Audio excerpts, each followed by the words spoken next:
আবাদীপাৰাত বনৰীয়া গৰুৰ আক্ৰমণত আহত ৩জনকৈ ব্যক্তি।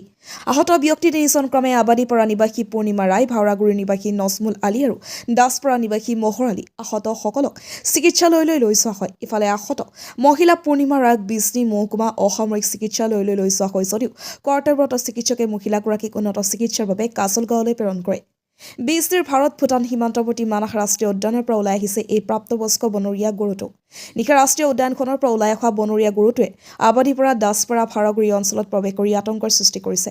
সম্প্ৰতি অঞ্চলটোত বন বিভাগ আৰু আৰক্ষী উপস্থিত হৈ বনৰীয়া গৰুটো খেদিবলৈ চেষ্টা চলাইছে। ৰাতিপুৱাৰ ভাগতেই আহিছে, আহি দক্ষিণে আবাদীপাৰা গাঁৱত ভালেদি সোমাই বনৰীয়া হয়, বনৰীয়া গৰু এইটো অৰণ্যৰ পৰাই আহিছে, জংঘলৰ পৰাই আহি মানে ইয়াতে 3জন মানুহ ঘাইল কৰিছে। ঘাইল কৰিলে আৰু মহিলা একজন আছে।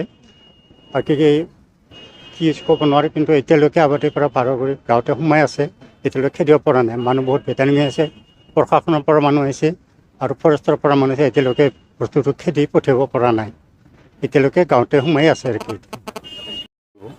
কিন্তু সোনকালে তেওঁলোকক ৰিকুৱেষ্ট কৰোঁ বা আপত্তি কৰোঁ, তেওঁলোকে অতি সোনকালে বস্তু গাঁৱৰ পৰা মানে খেদাই পঠিয়ায়। নহ'লে মানুহক আৰু আতংক কৰিব, লগতে আৰু হয়তো কাৰোবাক ঘাইল কৰিব পাৰে।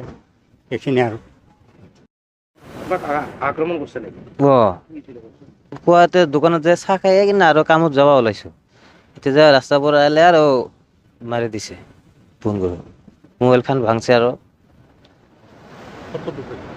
মাথাত দুখ পাইছোঁ, বুকুত দুখ পাইছোঁ, ভৰিত দুখ পাইছোঁ।